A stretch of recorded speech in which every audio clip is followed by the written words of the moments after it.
परळी पंचायत समितीसमोर जागा दुरुस्तीसाठी मौजे हिवरा गोवर्धन येथील शेतकरी निवृत्ती भगवानराव निर्मळ यांचे आमरण उपोषण. गरिबांना न्यायासाठी उपोषणाचा मार्गच अवलंबावा लागणार का, हा प्रश्न उपस्थित होतो आहे. आमरण उपोषणाचा 5वा दिवस. ग्रामसेवकांचा अजब दावा, नोंदीचा आधारच अस्पष्ट. मौजे हिवरा गोवर्धन येथील शेतकरी निवृत्ती भगवानराव निर्मळ यांनी आपल्या घराच्या जागेच्या दुरुस्तीसाठी मागणीसाठी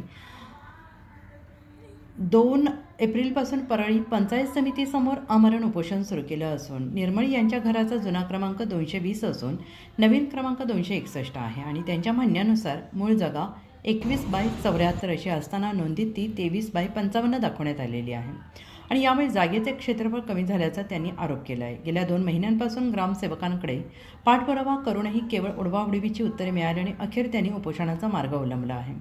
ग्रामसेवकांचा अजब दावा, नोंदीचा आधारच अस्पष्ट आणि या प्रकरणात ग्रामसेवकांचा दावा धक्कादायक ठरतो आहे. रजिस्टरमधील नोंद कोणत्या आधारावर झाली हेच आम्हाला माहीत नाही, असंही त्यांनी म्हटलेलं आहे.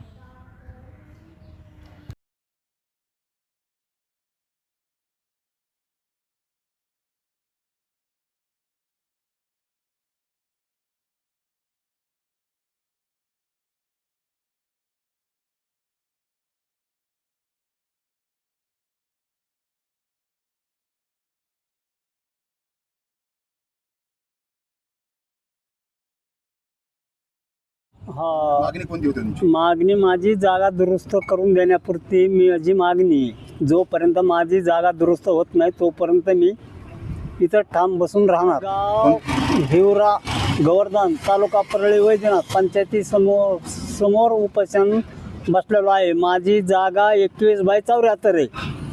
हे ना माझी जागा केली 23/55. 20 फूट कुणाकडे लावली ते सुद्धा सांगणार. त्यांना रजिस्ट्री प्रमाणे लावा म्हणलं तर रजिस्ट्रीमध्ये बरखास्त झाली, रजिस्ट्री चालत नाही म्हणले. त्याच्यावर महिनाभर त्यांचा मी वेळ घेतला. नंतर पंचायत समितीला आलो, BDO साहेबाला दाखविलं. मग BDO साहेब म्हणले एक अर्ज करा म्हणले ते रजिस्ट्रीचा न्यायचा म्हणले आमच्याकडं.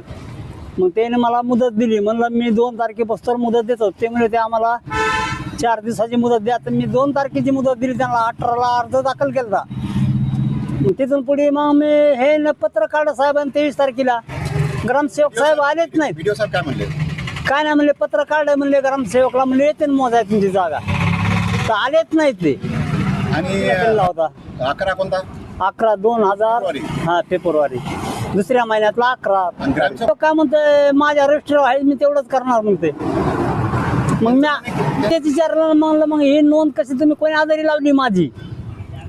मग तुमच्याकडं हे नाही, पुरावा नाही, तर मग माझी नोंदच कशी घेतली म्हणलं. हे 23/55 नोंद कशी घेतली तुम्ही? 2 तारखेला उपोषण चालू झालं माझं.